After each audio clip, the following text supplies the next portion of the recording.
Assalamualaikum warahmatullahi wabarakatuh. Halo pemirsa setia Sultan TV dimanapun Anda berada. Kembali lagi bersama saya Raudul Huda, tentunya dalam bincang hari ini. Pemirsa, pasca pilkada yang digelar pada 27 November 2024 lalu, pemilihan gubernur Banten menjadi perspektif sejarah politik di provinsi tersebut. Airin Rahmidiani yang merupakan adik ipar dari Ratu Atut Hasiah yang diusung sebagai calon gubernur diprediksi menanggung kekalahan dari pasangan Andra Soni dan Dimiati Natakusuma. Apakah pergantian kekuasaan benar-benar membawa perubahan fundamental bagi Provinsi Banten? Saat ini telah hadir bersama kita melalui ruang virtual Zoom narasumber Bapak Ihsan Ahmad yang merupakan pengamat politik dari kampus Untirta. Mari kita sapa terlebih dahulu. Assalamualaikum Pak Ihsan. Waalaikumsalam warahmatullahi wabarakatuh. Apa kabar Pak? Alhamdulillah baik. Alhamdulillah, terima kasih Bapak telah meluangkan waktunya. Kita berbincang nih Pak, hari ini di Bincang Hari ini akan membahas mengenai pemimpin baru membawa harapan baru. Wah, ini masih topik hangat ya Pak ya.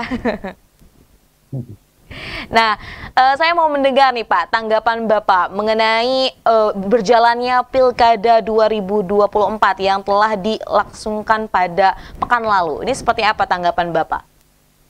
Ya, alhamdulillah ya, Pilkada serentak di Banten berjalan dengan lancar, damai, aman, dan juga memberikan perspektif baru bagi masyarakat terhadap bagaimana pengelolaan Banten ke depan.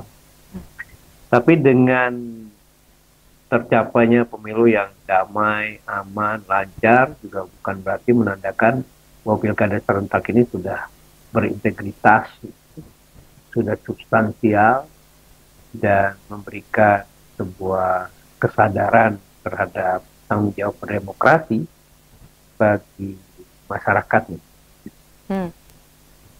Tentu memang ada evaluasi ya Pak? Ya, ya. Apa menurut Bapak? Evaluasinya sangat mendasar. Makin kesini, ya, demokrasi yang berjalan bukan saja di Banten, tapi karena kita bahas Banten, khususnya di Banten, ya, saya melihat bahwa perjalanan demokrasi kita semakin rusak, kemudian jauh dari kata jauh dari kata dewasa, dan yang paling penting bahwa demokrasi ini ternyata dijalankan oleh satu industri dengan pola-pola mobilisasi, bukan pada bentuk-bentuk bagaimana kemudian kesadaran dan pendidikan politik itu menjadi semakin terlihat dan penting. Oke. Baik, kemudian nih Pak, ini masih berkaitan dengan berlangsungnya pilkada ya pada pekan lalu. Meskipun belum ada nih Pak ya, memang pengumuman ataupun keputusan hasil secara pastinya nih Pak. Namun kan dari hari Rabu kemarin ya Pak, ini kan di siang harinya quick count ini sudah muncul, kemudian juga pasangan Andra Soni dan Dimiati ini unggul dibandingkan dengan pasangan Airin dan juga Ade Sumardi. Nah, menurut Bapak sendiri selaku pengamat politik, sebenarnya seberapa kredibel sih Pak hasil quick count tersebut? Sepanjang sejarah pemilu ya, khususnya di Indonesia, memang hasil quick count itu menjadi representasi dari hampir ya 90% menjadi representasi dari hasil hitungan dari penyelenggara pemilu. Oke, dan itu kredibel menurut Bapak, Pak? Kredibel dari sisi apa nih? Dari sisi keakuratan bahwa pada akhirnya hasil quick count itu menjadi hasil hitung KPU ya, tapi kalau pada persoalan kredibel, dia dari angka-angka yang tidak manipulatif, saya pikir enggak. Karena hasil pemilu, terutama pilkada serentak di Banten 2024 ini, itu tidak dihasilkan dari sebuah kemampuan berdemokrasi yang bertanggung jawab. Artinya kita bisa melihat angka itu dihasilkan dari kecurangan yang dilakukan oleh peserta pemilu itu sendiri, oleh penyelenggara pemilu, oleh aparat penegak hukum, oleh birokrasi, dan oleh masyarakat. Oke. Gitu. Jadi ada berbagai aspek juga yang menjadi pertimbangan ya Pak kalau kita melihat bagaimana hasil pilkada tersebut. Ya intinya tagline pilkada serentak ini adalah kalau nggak curang nggak menang. Baik. Nah, kemudian nih Pak, bagaimana Bapak melihat dinamika politik yang terjadi khususnya di Banten nih Pak selama pilkada? Ini kan kalau kita lihat ya ada banyak sekali kejutan dan juga perkembangan nih yang mengubah arah politik Banten. Menurut Bapak seperti apa dinamika politik di Banten saat ini? Ya, satu yang membuat semua mata terbelalak ketika politik yang identik dengan dinasti itu ternyata tumbang. Dan tumbangnya dinasti ini tentu menjadi satu fenomena yang diharapkan bisa menjadikan Banten lebih baik. Tapi persoalannya adalah apakah dinasti dan bukan dinasti itu menjadi satu garis batas yang tegas terhadap adanya perubahan. Ini yang penting harus kita bahas dan saya pikir ternyata enggak juga. Karena pada saat dinasti berkuasa juga melakukan pola-pola yang sama dan sekarang saya pikir dengan satu perubahan di mana kelompok-kelompok politik bukan dinasti yang menang juga melakukan pola-pola yang sama. Jadi kuncinya kemenangan dari dinasti dan bukan dinasti itu ada di partai coklat. Baik.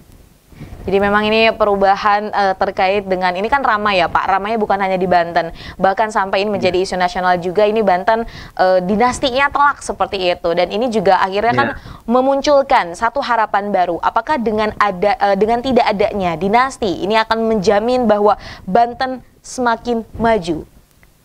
Ya, saya mengenal dari dekat ya, artinya saya melihat dari dekat siapa sosok Anderson. Saya melihat beliau adalah sosok yang apa adanya, kemudian terbuka, dan memang keberpihakannya kepada masyarakat itu jelas. Tapi persoalannya adalah, ini mohon maaf sebentar, baterai saya habis, saya ambil casan dulu sebentar ya. Boleh Pak, silakan.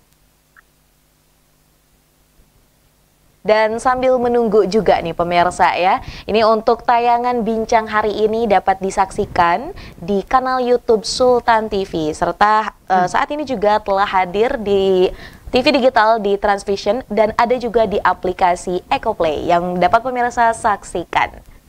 Sudah? Ya. Sudah aman Bapak? Silakan bisa dilanjutkan. Gangguan sebentar.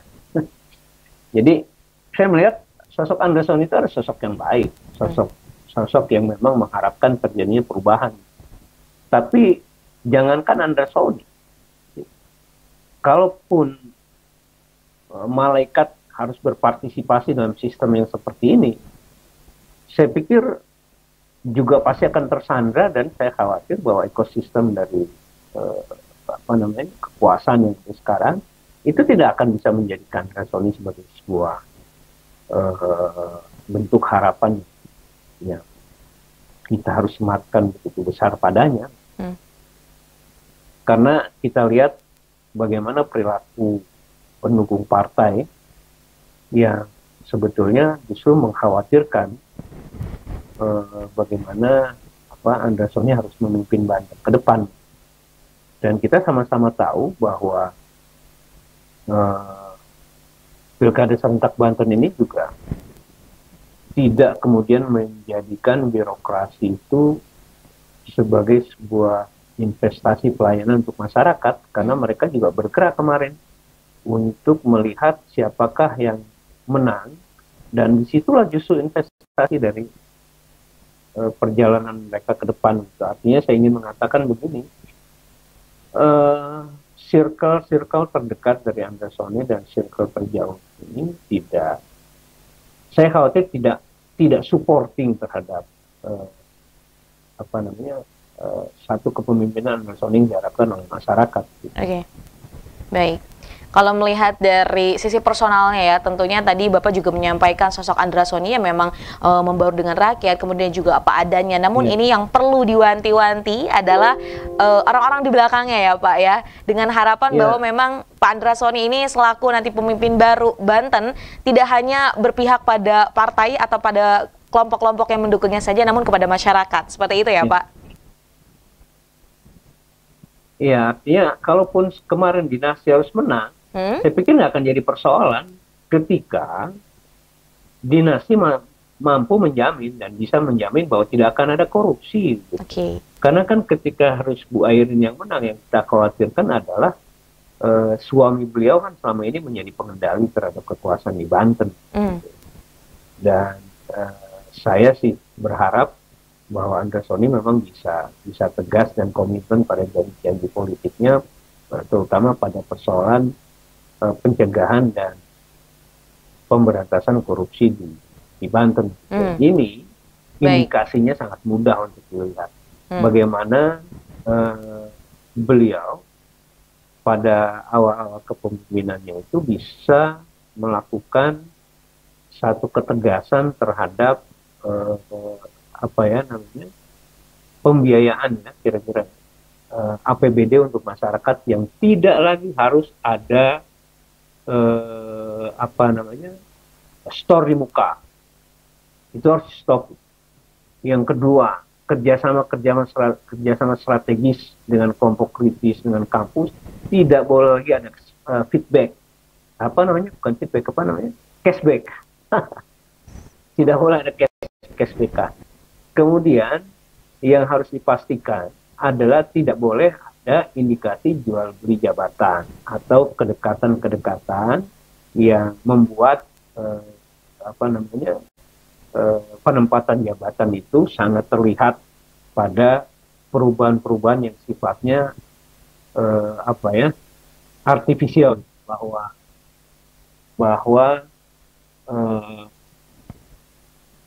sebentar, ini ada masalah ya.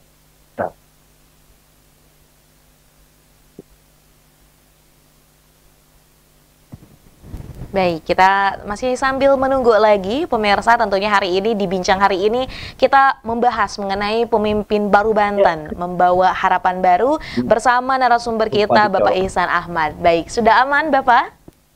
Aman, rupanya lupa dicolok. Ya, silakan Bapak. Ya, indikasi awal itu harus diperlihatkan oleh Pak Andersoni bahwa tidak ada masalah dalam persoalan penempatan birokrasi dan penempatan jabatan. Karena kan saya dengar ini pada akhir-akhir kepemimpinan PJ sekarang itu sudah mulai diajukan rotasi dan mutasi. Ya, artinya ini menjadi satu indikasi awal bahwa sudah mulai penempatan gerbong sebagai satu bentuk perubahan ya. Betul. Ya, dianggap itu satu politik balas budi gitu. Baik, tadi memang yang perlu diperhatikan juga ya untuk bagaimana dinamika pemerintahan di Provinsi Banten hendaknya tidak mengindahkan korupsi, kolusi dan juga nepotisme yang tentunya ini akan berdampak buruk ya Pak bagi kesejahteraan masyarakat Banten.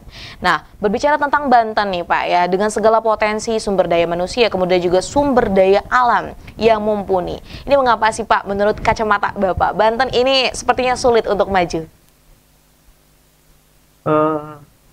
Komitmen kepemimpinannya itu saya pikir yang paling penting.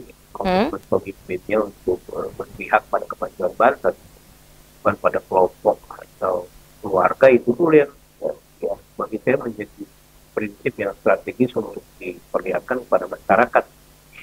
Nah, ketika komitmen ini ada, maka apapun sumber daya yang ada di Banten ini kan bisa bisa dimanfaatkan untuk kepentingan masyarakat dan kepentingan itu sendiri. Beda ketika komitmen kepemimpinannya ini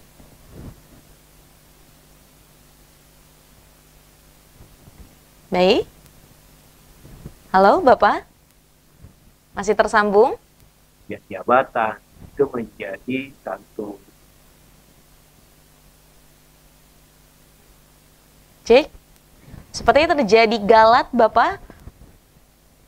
Halo Pak Ihsan. Baik. Seperti ini terjadi galat pemirsa, kita mohon menunggu sejenak.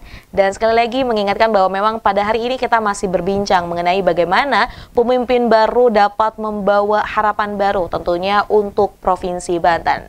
Setelah pilkada berlangsung, tentunya ada banyak harapan yang diinginkan oleh masyarakat Banten demi kemajuan Banten. Siapapun pemimpinnya, kita banyak berharap untuk semoga keresahan, kemudian juga hal-hal yang menjadi masalah di Banten ini dapat diatasi. Coba kita sambungkan kembali dengan Pak Ihsan Ahmad. Apa sudah dapat tersambung kembali, Bapak? Halo? Halo, Pak?